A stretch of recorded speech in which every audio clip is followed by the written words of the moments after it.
Alors bonjour à toutes, bonjour à tous. On est aujourd'hui le samedi 4 mai. Nous avons, avec Vega et le Parti Socialiste, présenté il y a 2 jours des propositions pour l'avenir du réseau de transport public à Liège. Une vision d'ensemble sur ce que le réseau pourrait devenir dans les 20 prochaines années. Et le moins qu'on puisse dire, c'est qu'il y a eu beaucoup de réactions. Je pense que c'est important de revenir sur ces propositions pour que chacun comprenne bien de quoi il s'agit. Parce que les médias ont évidemment surtout retenu l'enjeu de la 2e ligne de tram, mais ce n'est qu'un élément parmi d'autres. Alors, quelle est cette vision ? La première chose qu'on nous avons dite, c'est qu'il est nécessaire de faire une pause dans les travaux du centre-ville.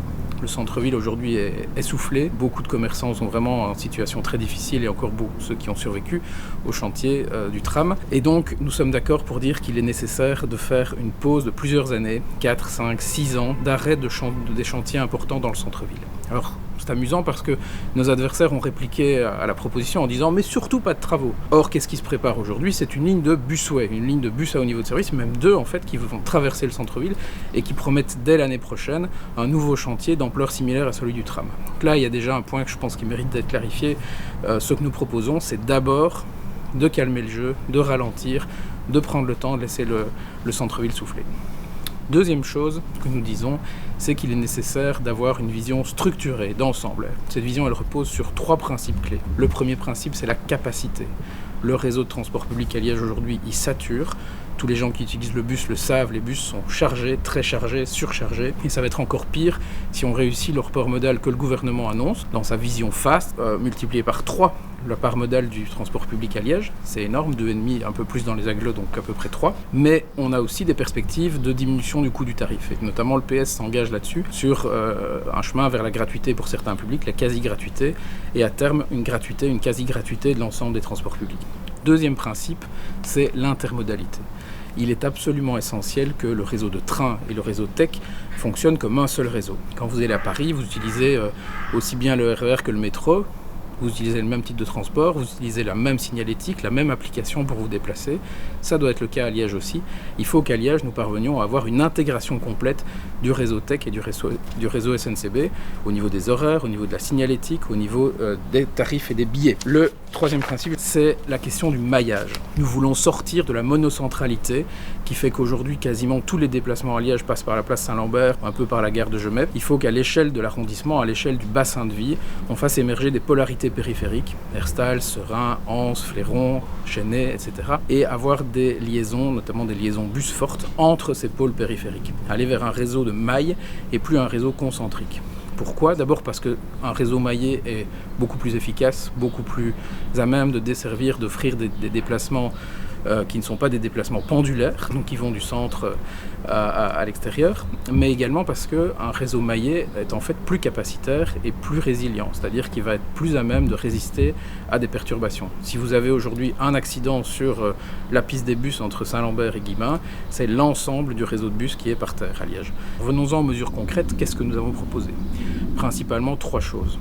La première, c'est d'enfin réaliser le REL, le réseau express liégeois, c'est-à-dire d'utiliser le chemin de fer pour faire de la desserte à l'échelle du grand bassin de vie, jusqu'à Warem, jusqu'à Huy, jusqu'à Verviers, jusqu'à Maastricht. Pour ça, de quoi a-t-on besoin ? D'abord de fréquences renforcées. On pense qu'il est possible d'aller jusqu'à un train tous les quarts d'heure à l'heure de pointe sur les principales lignes de réseau. Ensuite, nous avons besoin, comme je l'ai dit, d'une intégration tarifaire. Il faut que ce soit le même titre de transport qui donne accès au RER et au réseau tech. Il faut aussi du matériel roulant adapté. Je pense notamment à du matériel roulant qui permet d'embarquer facilement des personnes à mobilité réduite ou des vélos. La complémentarité avec le vélo est assez évidente. Et il faut rouvrir des points d'arrêt.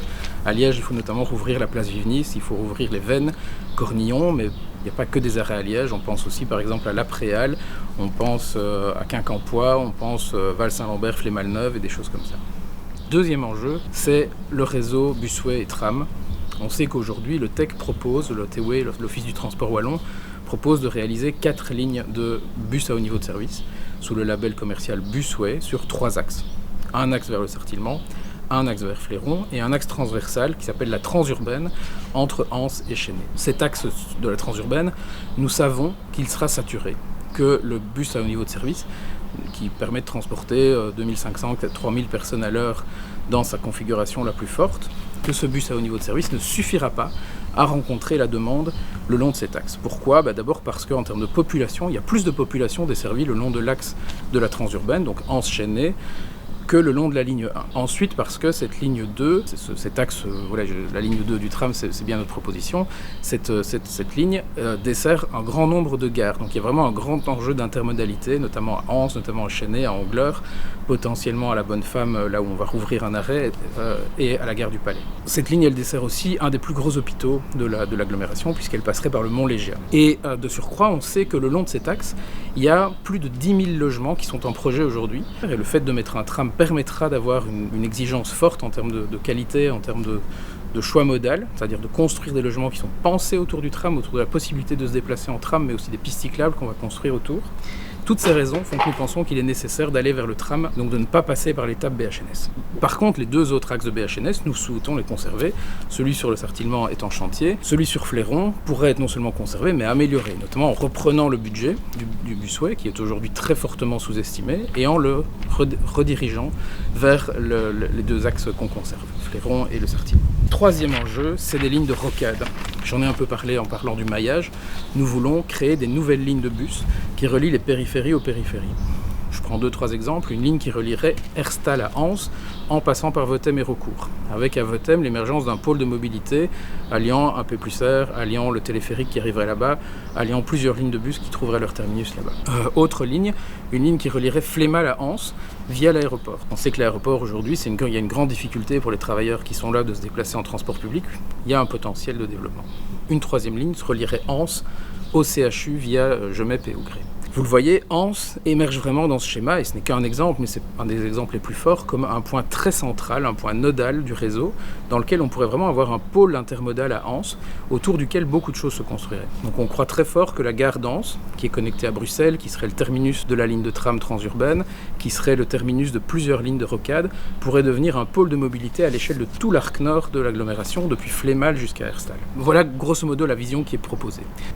Elle appelle des développements plus précis, et on a une note qui détaille tout ça, mais c'est ce que nous avons présenté. Alors les médias ont retenu essentiellement une chose, c'est que nous voulions abandonner le busway sur la ligne 1, le B1, pour faire du tram, et nous avons subi une série de critiques.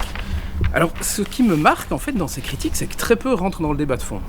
On a des critiques très formelles du genre c'est de l'électoralisme. Moi j'ai l'impression qu'au contraire, proposer une vision d'ensemble en période d'élection, c'est bien ce qu'on doit faire dans une campagne électorale, c'est ce que les citoyens attendent, c'est qu'on développe une vision, qu'on présente un projet, qu'on voit les choses non pas au court terme d'un mandat, mais qu'on soit capable de proposer une vision pour plusieurs décennies.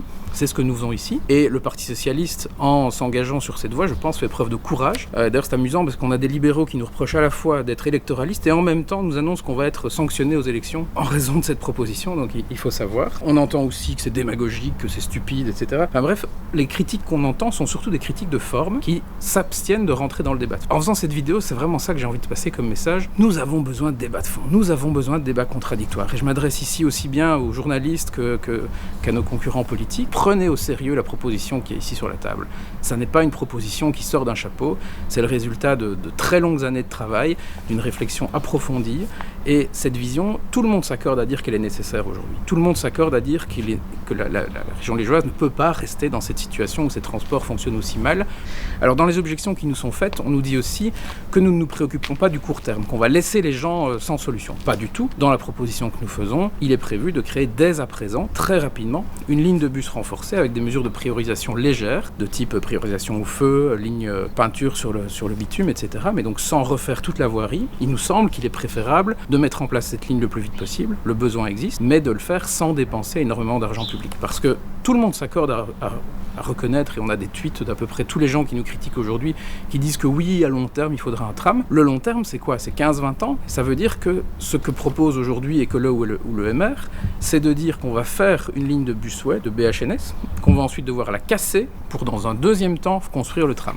Qu'est-ce que ça veut dire? Ça veut dire beaucoup plus d'argent dépensé, puisque il faudra bien casser la structure, notamment parce qu'il faudra, vous le savez, enlever les impétrants, c'est-à-dire tous les tuyaux qui se trouvent sous l'axe. Eh bien, ces tuyaux, il est nécessaire de les retirer pour faire du tram. Or, il n'est pas prévu de les retirer dans le cadre du busway.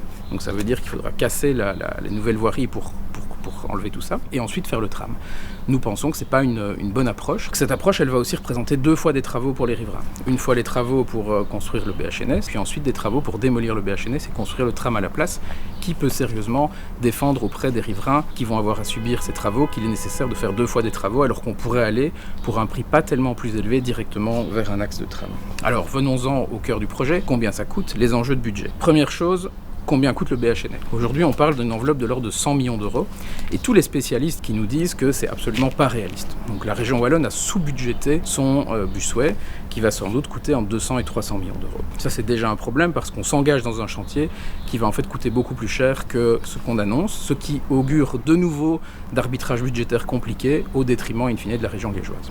Soyons réalistes, soyons concrets, utilisons les 100 millions disponibles sur les 2 axes, vers Fléron et vers le Sartinois, en essayant d'améliorer ces axes qui sont aujourd'hui très peu qualitatifs. Par exemple, sur toute la montée de Robermont, rue de Herve, rue de Robermont, donc le seul aménagement prévu pour ce busway qui est censé fournir un service équivalent au tram, c'est juste des quais d'embarquement, rien d'autre. Les bus seront pris dans la circulation. On peut faire beaucoup mieux que ça. Combien ça coûte donc ? 2 à 300 millions pour le BHNS. Un tram, ça coûte combien ? Sans doute de l'ordre de 500 millions d'euros. Alors ici, il faut bien comparer ce qui est comparable. Parce qu'on nous dit qu'on va améliorer le BHNS pour le rendre tramifiable. Ça veut dire quoi, rendre un BHNS tramifiable ? Ça veut dire faire en sorte que ses rayons de courbure, sa pente, la longueur de ses arrêts notamment, soient compatibles avec une tramification. Que l'assiette du BHNS puisse remplacer cette assiette par du tram. Mais c'est ça qui coûte le plus cher, ça et les impétrants. C'est-à-dire que si on décidait de faire un BHNS tramifiable en enlevant les impétrants et en choisissant un tracé, en dessinant un tracé qui est compatible avec celui du tram, le coût serait encore bien plus élevé. Et la différence de coût ne réside pas tellement dans le choix technique, il réside dans la lourdeur des aménagements et dans cet enjeu d'impétrants. Donc si Ecolo et l'EMR qui nous parlent d'un BHNS tramifiable sont sérieux, en fait ils doivent se rendre compte que la différence de coût entre l'option busway et l'option tramway est relativement faible. Et pour corser le tout, le coût d'exploitation, le coût par kilomètre passager transporté du tram est plus faible que celui du BHNS. Il consomme moins d'énergie par passager transporté et ça coûte moins cher en termes de personnel parce qu'il y a moins de chauffeurs, moins d'unités de chauffeurs par voyageur transporté. Un tram, 500 millions. Qu'est-ce que ça représente 500 millions ? Alors 500 millions, il faut les rapporter à un amortissement, par exemple sur 30 ans. Le tram actuel, la ligne 1, elle est amortie sur 30 ans. Donc ça veut dire qu'en tenant même compte des coûts d'intérêt, etc., ça fait entre 15 et 20 millions d'euros à prévoir par an de coûts annuels. On peut déjà déduire la partie qui est prévue pour le BHNS. Ce tramway, il va aussi rapporter de l'argent. Et on le voit déjà avec la ligne 1, les permis se multiplient, il y a une densification autour de la ligne 1 qui est en cours. Il rapporte de l'argent aux pouvoirs publics locaux, il rapporte de l'argent aux pouvoirs publics régionaux, mais j'accepte même de mettre toutes ces considérations de côté et me concentrer sur la question, nous devons trouver 500 millions d'euros, comment fait-on ? Alors, 3 hypothèses. Donc il faut trouver 15 à 20 millions d'euros par première hypothèse, on touche au financement des voitures de société. Vous allez me dire c'est fédéral, effectivement c'est fédéral, mais on vient de voir avec le plan de relance que le fédéral pouvait très bien mettre en place un fonds de financement du transport public. Les voitures de société nous coûtent environ 4 milliards d'euros par an, c'est-à-dire que le coût du tram par rapport aux voitures de société, c'est l'ordre de quelques pour 1000, vous voyez l'ordre de grandeur. Hein. Quand les libéraux nous disent qu'il n'y a pas d'argent, que c'est absolument impossible de financer du transport public, dans le même temps, on balance 4 milliards par an dans les voitures de société. Je ne prétends même pas abolir complètement, ici dans le raisonnement, le système des voitures de société, mais simplement le réduire. Imaginons, on réduit de 10% l'avantage. On récupère 400 millions d'euros par an. Ces 400 millions, on les distribue aux diverses provinces au prorata de la population. On se retrouve avec une enveloppe annuelle de 40 millions pour la province de Liège. Deuxième hypothèse, on met en place le système fiscal que les Français ont inventé, qui s'appelait le versement transport. Le versement transport, c'est une taxe qui porte sur les entreprises. C'est un peu l'anti-voiture de société, c'est-à-dire qu'on fait contribuer les entreprises à la mobilité de leurs travailleurs. Et c'est une fiscalité qui fonctionne bien en France, qui est bien acceptée. Et d'ailleurs, si vous vous demandez par exemple pourquoi la France a réussi à financer tellement de projets, des projets tellement importants où des petites villes comme Valenciennes, Mulhouse, Orléans ont la plupart 2 lignes de tramway, des villes beaucoup plus petites que Liège, comment les Français ont-ils fait ça ? Comment ont-ils financé la gratuité à Dunkerque, à Aubagne, à Montpellier, avec le versement transport ? Troisième hypothèse, qui est peut-être un peu plus difficile à entendre pour certains, ce serait l'hypothèse d'un péage urbain, sous forme par exemple d'une taxe sur le stationnement. Aujourd'hui, les Liégeois investissent 2 milliards d'euros chaque année dans leurs voitures. C'est-à-dire que si on parvient à capter 1% de cette somme, 1% de cette somme attribuée aujourd'hui par les Liégeois à leur mobilité individuelle, on peut créer le tram à Liège via par exemple une taxe sur les parkings. L'effet évidemment sera immédiat pour les familles, pour les foyers.